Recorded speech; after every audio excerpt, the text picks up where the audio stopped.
Well, the Texans are rising very quickly, more than likely than a lot of people were expecting. But are they a dark horse for next season? We'll have to wait and see. But what's going on, guys? My name's Antonio, and this is the AAS All Around Sports. I'm your host, Antonio.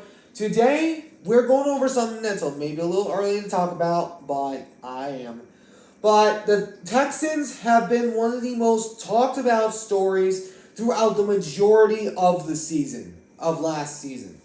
And the Texans, after getting C.J. Stroud with the number 2 pick, they ultimately, I believe, won the draft that year because Bryce Young went on to go 2-15 in Carolina. But the question is, with many teams rising up in the AFC South, and then also along with around the AFC, are the Texans a dark horse sleeper threat to get to the Super Bowl and maybe potentially threaten Kansas City? Now, I'm going to be going over the reasons why they are or aren't. I'm going to be going over what potential advantage they have against Kansas City, and then also along with the weapons that they can potentially get either in the draft or in free agency. But for now, let's get this thing started. So, the Texans. I have watched this situation develop throughout majority of last season. And they ultimately caught my attention when they beat Joe Burrow and the Bengals. That's when they ultimately caught my attention. And then they ultimately won against the Cleveland Browns, which I called them to. I went undefeated in that week round of picks. But this Texans team is rising faster than probably a lot of people expected.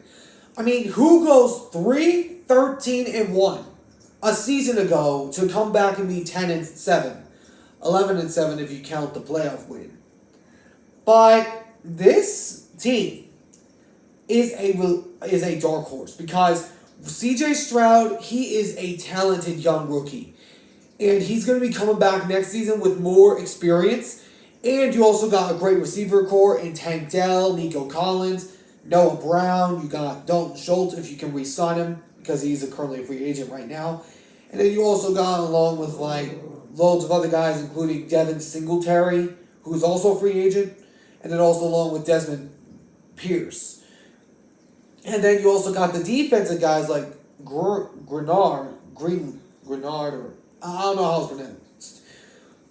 And then you also got the rookie Will Anderson Jr., you got Derek Stingley Jr., you got so many young guys, and this team is just in development. And I could see them legitimately being one of the few threats to Kansas City. Because, and remember, Stroud has not faced Mahomes before. He has not faced him before yet. Now, I don't know if they play each other next year, but if they do, that will be an interesting one to keep an eye on. Because we've seen many quarterbacks defeat Patrick Mahomes, including Tom Brady, both times in the playoffs, one in the Super Bowl, one in the AFC Championship game, and then also along with Joe Burrow. But Allen's had his name in the regular season. He just hasn't figured out a way to pull it off in the postseason.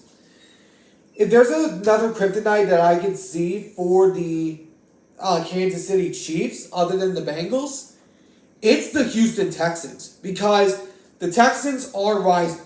And if the Chiefs come into their house with Stroud as the quarterback, I'm just saying it right now, Kansas City might have their work cut out for them because Houston loves C.J. Stroud.